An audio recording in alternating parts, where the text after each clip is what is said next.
आज शुणा आत्मजीवनी पथेर भाग 17 परिच्छेद 1937-1940 चतुर्थ भाग। रणपुर हत्याकांड को समस्ते निंदा कले। कांग्रेस कार्यनिर्वाहिका समिति मध्य निंदा कला। मात्र एका गांधीजी कहिथिले जे से हत्या काहेकि घटिला और सेथिपाई निजे बेजलगेट केते परिमाण रे दायी ताहा तदंत हेबा आवश्यक। अभियुक्त व्यक्ति मानक विचार होई 3 जन को फांसी और अवशिष्ट केते जन को जावजीविक कारादंड होइथिला। मात्र हाईकोर्टर विचारपति राय लिखिथिले जे से दिनर घटना जहार परिणति बेजलगेट को हत्या सेथिपाई बेजलगेट निजे मध्य दायी।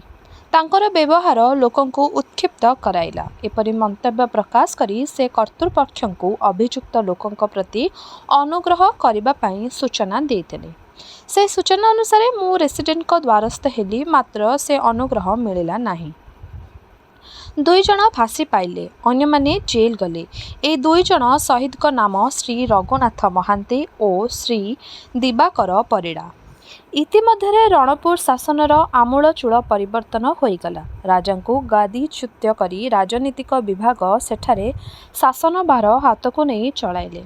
एसबू चलीथिबा भितरे खबर मिलला जे गांगपुर रे ब्रिटिश सैन्य को गुड़ी रे शह शह लोक मरी जाइछंती। वास्तविक ए हत्याकांड भूलले होईगला बोली विशिष्ट सूत्ररू मु जानिछे। सेठारे प्रजानेता निर्मल मुंडा को गिरफ करबा पई सैन्य नहीं सरकारी पॉलिटिकल एजेंट जाइथिले। से एक सभा डाकिले। स्त्री बालक पुरुष समस्ते आसिले। ए सभारे सहकारी पॉलिटिकल एजेंट लेफ्टिनेंट मेजर लोक मानकु बुझाउथिबा अवस्थारे तांकर किछि दूररे थिबा सैन्य माने मेजर साहेबंक हाथ हलाल को भूल बुझी गुली वर्षण कले।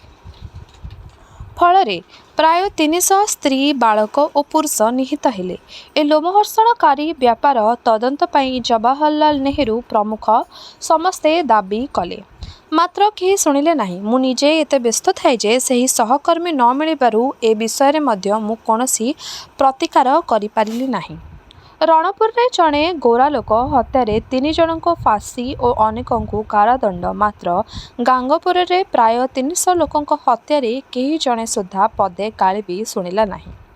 एसबू चलीथिबा अवस्थारे बड़लाटंक ओडिशा बाटे मांद्रा चिबार हेला। तांको आसीबा बेलको गड़जात तदंत कमिटी रिपोर्ट छापा हेबा दरकार। एणु लागि पड़ी आम कमिटीर समस्त सभ्य प्राय 1 मास गोटे घरे आबद्ध रही रिपोर्ट लिखिबारे लागिलु। आमको साहाय्य करिबा पई पंडित जवाहरलाल नेहरू अल्लाहाबादर जणे बारिस्टर एस धावन को पठाइथिले।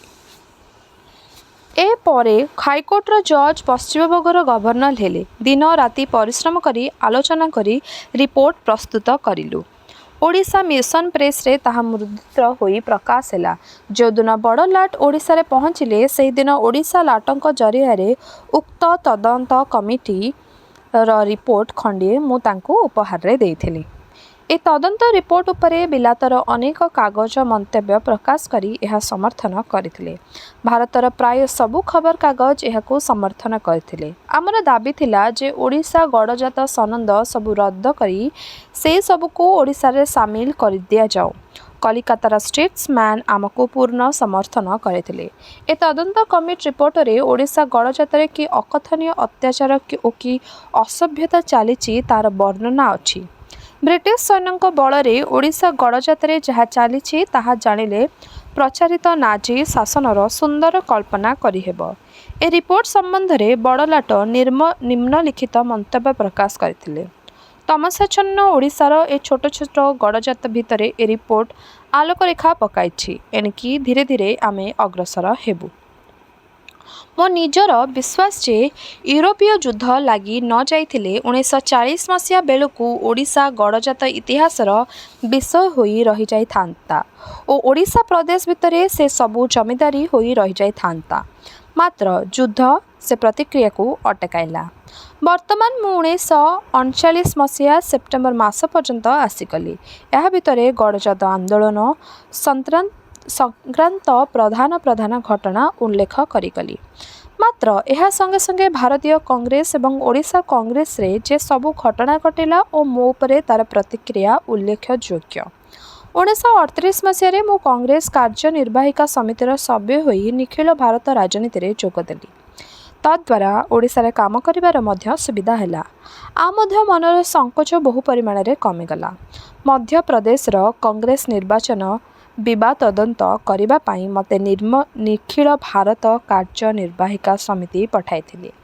ଏଠାରେ ଦୁଇ ତରଫରୁ ଓକିଲ ନିଯୁକ୍ତି ଓ ମୋର ଏପରି ନିଷ୍ପତ୍ତି କରିବା ଯାହା ଉଭୟଙ୍କ ପକ୍ଷକୁ ସନ୍ତୋଷ ଦେଇଥିଲା, ଏହା ସାମାନ୍ୟ କଥା, ମାତ୍ର ଏଥିରେ ପ୍ରାଦେଶିକତାର ସଙ୍କୋଚ ଭାଙ୍ଗିଯାଇଥାଏ। ସିଂହଭୂମିରେ ଓଡ଼ିଆ ବିହାର ବିବାଦ କରିଥିଲେ ମଧ୍ୟ ମୁଁ ସମସ୍ତଙ୍କ ଦ୍ୱାରା ସମର୍ଥିତ ହୋଇ ଜିଲ୍ଲା ସାରା ଗସ୍ତ କରିଆସିଲି ଓ ତା ଫଳରେ ସେଠାରେ ଓଡ଼ିଆମାନଙ୍କ ଭିତରେ କଂଗ୍ରେସ ପ୍ରତି ଉତ୍ସାହ ଜନ୍ମିଥିଲା ଓ ମୋ କୌଶଳ ଅନୁଯାୟୀ କାର୍ଯ୍ୟ ଚାଲିଥିଲେ। ସେଠି ଓଡ଼ିଆମାନେ ସଂଖ୍ୟାରେ ଯେପରି ପ୍ରଧାନ, ରାଜନୀତି କ୍ଷେତ୍ରରେ ମଧ୍ୟ ପ୍ରଧାନ ହୋଇଯାଆନ୍ତେ, ମାତ୍ର କଂଗ୍ରେସ ବିରୋଧରେ ଓଡ଼ିଆ ଆନ୍ଦୋଳନ ସେଠି ଛିଡ଼ା ହୋଇ ପାରୁନଥାଏ।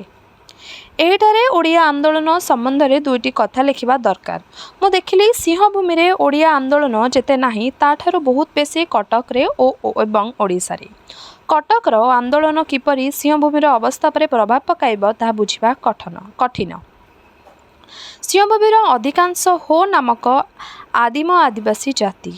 ଏକ ସମୟରେ ସେମାନେ ଅଶିକ୍ଷିତ ଥିଲେ। ବର୍ତ୍ତମାନ ସେମାନଙ୍କ ଭିତରେ ଅନେକ ଶିକ୍ଷିତ ଲୋକ ବାହାରିଲେଣି। ଏଣୁ ସେମାନଙ୍କ ମତର ମୂଲ୍ୟ ସବୁଠାରୁ ବେଶୀ। ଦୁଃଖର ବିଷୟ, ସିଂହଭୂମିର ଓଡ଼ିଆ ନେତାମାନଙ୍କ ସହିତ ହୋ ନେତାମାନଙ୍କର ବିବାଦ। ଏପରି ସ୍ଥଳେ ସିଂହଭୂମି କିପରି ଓଡ଼ିଶା ସାଙ୍ଗରେ ମିଶିବ ତାହା ବୁଝିବା କଠିନ।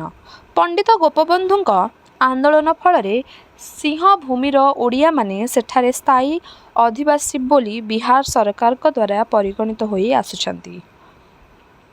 ଅର୍ଥାତ୍ ଚାକିରି ବାକିରି ଇତ୍ୟାଦି ସିଂହଭୂମି ନିବାସୀ ବିହାରୀରେ ଯେତିକି ଅଧିକାର ସେଠା ଓଡ଼ିଆର ମଧ୍ୟ ସେତିକି ଅଧିକାର। ଏ ସୁବିଧାଟାକୁ ଓଡ଼ିଆମାନେ କାନକୁ ନ ଆଣି ସେମାନେ ବରାବର ଓଡ଼ିଶାରେ ଚାକିରି ବାକିରି ଓ ଅନ୍ୟ ସରକାରୀ ସୁବିଧା ଉଠାଇବା ପାଇଁ ଲାଗିଛନ୍ତି। ଫଳରେ ସେତିକି ସୁବିଧାରୁ ଓଡ଼ିଶାର ଅନ୍ୟ ଅଞ୍ଚଳମାନ ବଞ୍ଚିତ ହେଉଛି। ଓଡ଼ିଶା ପରି ଦରିଦ୍ର ପ୍ରଦେଶର ପ୍ରସାର ଆବଶ୍ୟକ, ଅର୍ଥାତ୍ ଓଡ଼ିଶା ଲୋକେ ଅନ୍ୟତ୍ର ଯାଇ ଉତ୍ପାଦନ କରିବା ଆବଶ୍ୟକ। ସିଂହଭୂମି ଓଡ଼ିଆମାନେ ଅନ୍ୟତ୍ର ଉତ୍ପାଦନ ଛାଡ଼ି ଓଡ଼ିଶା ଭିତରକୁ ଜାକି ହୋଇ ଆସୁଛନ୍ତି।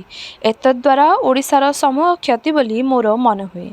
ସିଂହଭୂମି ଓ ମେଦିନପୁର ପ୍ରଭୃତି ଅଞ୍ଚଳମାନଙ୍କରେ ସେହି ସ୍ଥାନୀୟ ଲୋକେ ଓଡ଼ିଆଙ୍କ ଓଡ଼ିଶା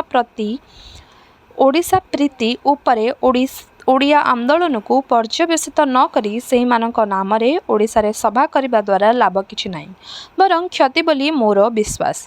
ଏ ବର୍ଷ ଓଡ଼ିଶା କଂଗ୍ରେସ ଅନୁଷ୍ଠାନଠାରୁ ଦୂରେଇ ରହି ସବୁ କାମ ବାମ କରୁଥାଏ। ଧୀରେ ଧୀରେ ତାହା ଉଚିତ ଥିଲା ବୋଲି ମୋତେ ଜଣାଗଲା। ପଣ୍ଡିତ ନୀଳକଣ୍ଠ ଦଳ ଓ ଆମ୍ଭେମାନେ ପରସ୍ପର ବିବାଦ କରି ଓ ନିଜର ଦଳ ପୃଷ୍ଟି ପାଇଁ ଅନ୍ୟାୟ ଆଚରଣ କରୁଥିବାର ଅଭିଯୋଗ ହେଉଥିବାରୁ କଂଗ୍ରେସ ସଭ୍ୟ ସଂଗ୍ରହ ଓ କମିଟିର ଅଫିସ ଇତ୍ୟାଦି ତଦାରଖ କରିବାକୁ କେବଳ ସେହିମାନେ ନିଯୁକ୍ତ ହେଲେ, ଯେଉଁମାନେ ଗାନ୍ଧୀ ସେବାସଂଘ ସହିତ ସମ୍ପୃକ୍ତ। ଏମାନଙ୍କ ଭିତରୁ ଅନେକ କଂଗ୍ରେସ ରାଜନୀତିଠାରୁ ଯେତେ ଦୂର ସମ୍ଭବ ଦୂରରେ ରହିଛନ୍ତି। ଏହା କଂଗ୍ରେସ କର୍ମୀମାନଙ୍କ ମନର ଆଘାତ ଦେଇଥିଲା, ମାତ୍ର ଏସବୁ ବରଦାସ୍ତ କରାଯିବା ପାଇଁ ମୁଁ ସମସ୍ତଙ୍କୁ କହିଛି। ଏ ସମ୍ବନ୍ଧରେ କେହି କିଛି ଆପତ୍ତି କରିନାହାନ୍ତି। ତାପରେ ଆଳିରେ ଏକ ପ୍ରଜା ସମ୍ମିଳନୀରେ ମୋତେ ସଭାପତି କରି ସେଠା ଲୋକ ନିମନ୍ତ୍ରଣ କଲେ।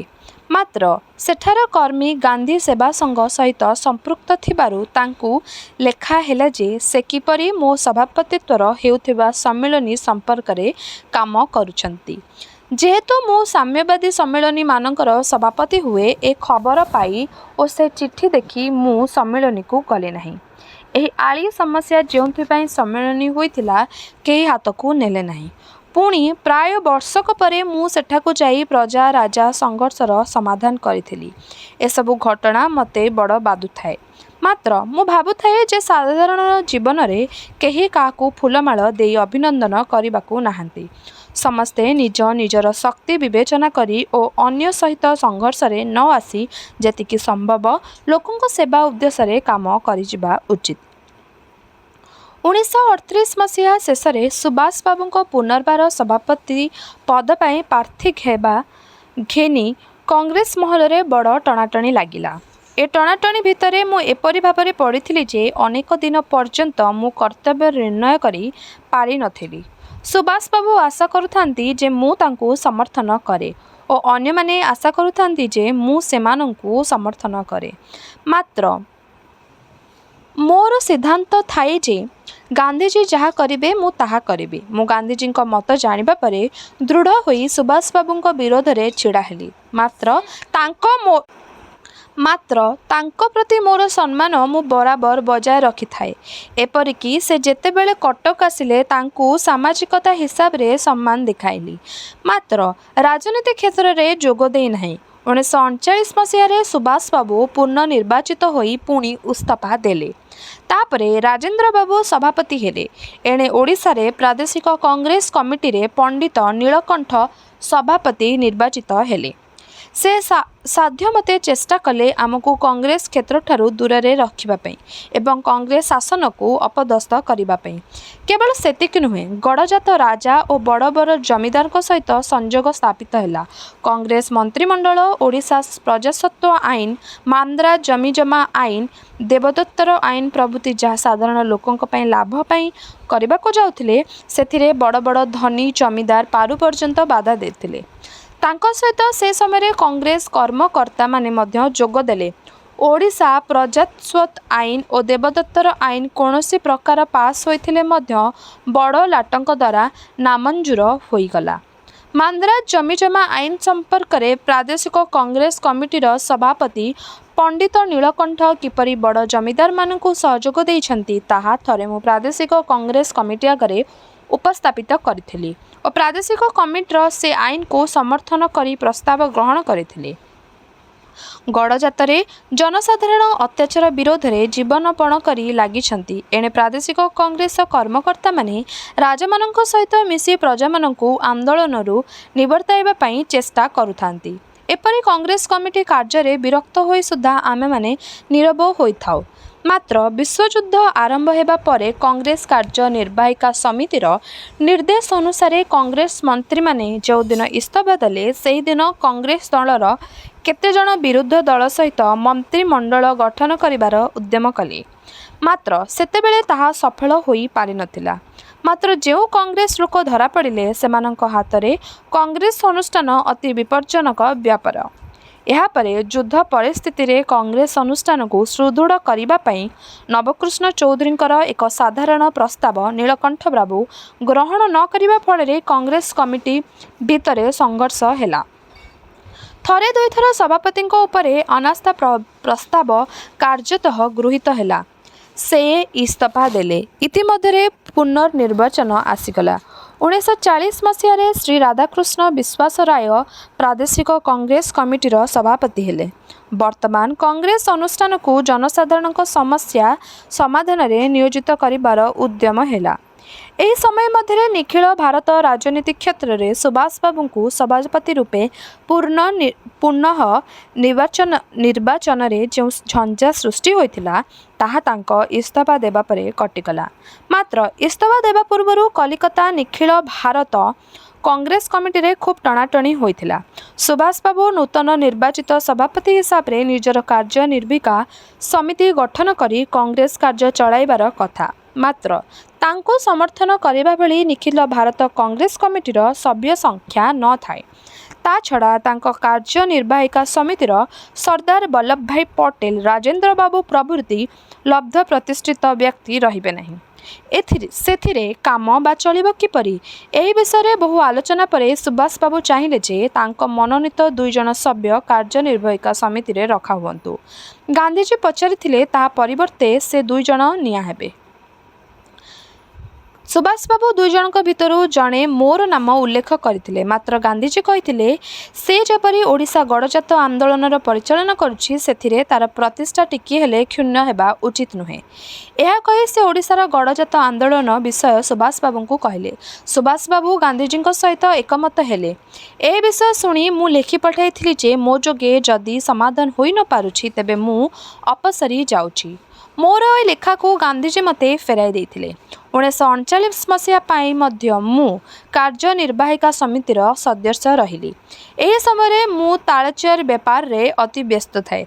सुभाष बाबूंको संबंध रे मोर व्यक्तिगत ज्ञान थिबारु मु एतिकी कहि पारे जे तांको सहित सरदार वल्लभ भाई प्रभृतिंकर व्यक्तिगत संघर्ष आदौ किछि नथिला। जेपरि बाहरर अनेक लोक कहती बा प्रचार करती सुभाष बाबू जड़े 16 विप्लवी तथा गांधीजी मध्य मात्र सुभाष बाबू कर्मकौशल और गांधीजी कर्मकौशल भितर आकाश पाताल प्रभेद।